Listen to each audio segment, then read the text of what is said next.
तुकाराम मुंडे यांच्या आईचा अंत्यविधी जो आहे तो पार पडलाय आणि त्यांच्या आठवणींना उजाळा देण्यासाठी याच ताडसोन्ना गावातील आपण नागरिकांसोबत चर्चा करतोय. दादा, त्यांच्या आईचा स्वभाव वगैरे कसा होता? म्हणजे ज्यावेळेस तुम्ही ज्यावेळेस त्या गावामध्ये वगैरे राहायच्या, त्या दरम्यान तुमच्यामध्ये त्यांच्यामध्ये संवाद वगैरे कधी झाला? हां, लय बरं झालं. आम्ही लहान होतो, खेळत होतो त्यांच्यामुळं. त्यावेळेस लय वेळेस आमचा संवाद झाला, येणं, जाणं, बसणं, बोलणं, बोलायला व्यवस्थित. त्यावेळेस काय शेतीच करीत होते ते. त्यामुळं ते दररोज आम्ही उठल्या-बसल्या खेळणारी माणसं आम्ही खेळत त्यांच्यापाशी. मुंडे सरांना नोकरी वगैरे लागण्याच्या अगोदर शेतीमध्ये कोणकोणते उत्पन्न आई वगैरे घ्यायचे? हे कांदा, भाजीपाला ह्याशिवाय दुसरं काय उत्पन्न होतं त्या टायमाला? बाजरी ह्याशिवाय दुसरं उत्पन्नच नव्हतं त्या टायमाला. स्वतः काम वगैरे हां, करायचे? स्वतः कांदे लावणं, काढणं, तोडणं, सारं बाजरी पेरणं, ज्वारी. आणि तेव्हा काय मोठनाड्याचा खेळ होता. तेव्हा काय मोटर पंप नव्हते, काय नव्हते. मोठनाडा हेच होतं सारं. शेती मोठावरली होती पहिली. हं. वडिलांचं क्षेत्र म्हणजे कधी हरवलं त्यांचं?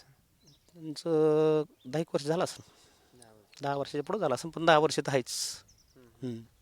आणि त्याच्यानंतर बाकी सगळे शिक्षणाचं वगैरे बाकी जो कार्य आईच्या कार्यकाळामध्ये आईच्याच कार्यकर्ता झालं सर.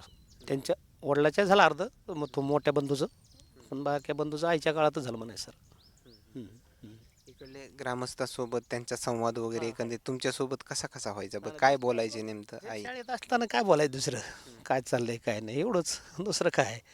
हं. पण शाळेचा नाद होता त्यांना पहिल्यापासून. त्यांची जिद्दच होती ती. त्यांनी पूर्ण केली बरोबर. बाकी इथून मुंबईकडे ज्यावेळेस तुकाराम मुंडे सरांना नोकरी वगैरे लागली, गाव कधी सोडलं त्यांनी? आता ते काय एवढं लक्षात नाही आमच्या सोडलेलं. किती किती केव्हा लागली, किती साली लागली हे काय आमच्याकडे इतकं काय आठवणीत नाही. हं. मग नोकरी लागल्याच्या नंतरच त्यांनी गाव हां, वगैरे गाव सोडलं. सोडलं. अच्छा.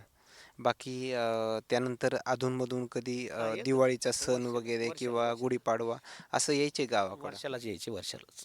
आपल्या दिवाळीच्या पाडव्यालाच यायचे. एरी कधीच येत नसत. आणि त्यानंतर म्हणजे तुमच्यासोबत कधी चर्चा वगैरे करण्याचा योग यायचा का नाही? नाही ते नाही सर. कुणाच्या घरी वगैरे नाही नाही घरी नातेवाईकांचे कोणाच्याच नाही. असे त्यांचं जायचे काय नाहीत? असंच जायचं, आपणच भेटायचं त्यांना, आपणच चर्चा करायची.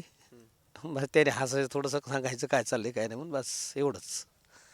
बाकी काही चर्चा नाही. धन्यवाद. खरं तर या आठवणींना उजाळा देतोय आपण. येत असलेल्या प्रतिक्रिया मात्र काय सांगून जातात हे नक्कीच समजलं असेल. मात्र त्यांचा स्वभाव, गावाकडली कशा पद्धतीमध्ये तुकाराम मुंडे यांच्या मातोश्री शेती करायच्या, या संदर्भात वेगवेगळे येत असलेले अपडेट्स, मात्र आणखीन काही नवीन अपडेट्स मिळतील का, हेही पाहणं तेवढंच महत्त्वाचं ठरणार आहे. कॅमेरामॅनसोबत सूरज मीडिया, बीड.